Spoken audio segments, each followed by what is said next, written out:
Good morning everyone. This is one opportune time for me because I really look forward to this. Nga mamit tayo iti nakasarsaririt. Very cool. I believe she's the coolest vice governor na ngayon, di ba? Because makikita tayo isuna because I love her projects. Iti Mercato Apo, very successful. At dati dito balay na in time with her acupuncture scheduled by Dr. Hani Tamayo. So nga mamita isuna itata. And right now, medyo mapampay lang uminom kinatay tea because na talaga na ibinigay ni Dr. Mayo ngayon. And later on, she'll be having her acupuncture. Agpa-acupuncture isuna. Ito'y miss na. And later on, mangagtay ito ti messages na iti Ilocos Norte, especially ito'y Dingras, nga it happened nga talaga nga nag-lockdown, and to all the women, the empowered Ilocana and Ilocanos as well. Ano na di ni Doc? Ito ayan. Ayan, okay lang. Ito na si our very own Vice Governor Cecilia Araneta Marcos. Hi, good morning. This is one Saturday morning na should be rest day. Rest day ng matriarch ng Ilocos Norte, right? Pero na-schedule lang po talaga na we are going to treat her with TLC sa acupuncture na ibibigay ni Dr. Tamayo.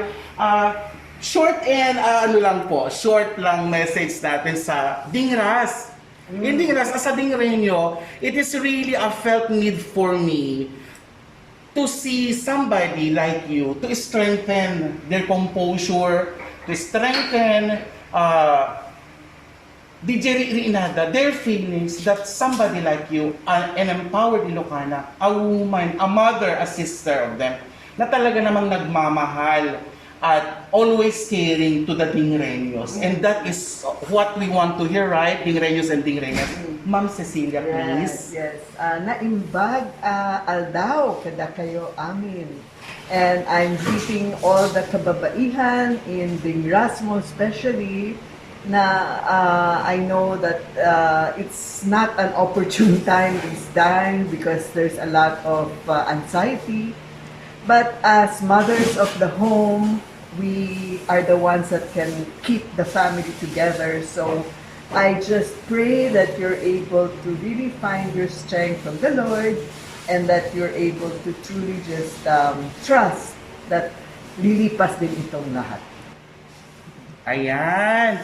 Ayan po ang ating Vice Governor in the person of Ma'am Cecilia Araneta Marcos. Yes. Have a great day, Ma'am. And Nice meeting you. I love you. And I know this is not going to be our last. And we know that parang mas marami pa tayong connect na mangyayari. So, Ayan, prayer. yes. Ito na talaga yung ardent prayers namin na talagang mamit din. Wow. Somebody Thank like you you. na talaga namang you encompass everything. The epitome of being a mother. Nakikita ko yan. And we will support every endeavor na talaga namang papasukan niyo po. As a mother, as a friend, as my sister, we love you. Diba? She's very cool.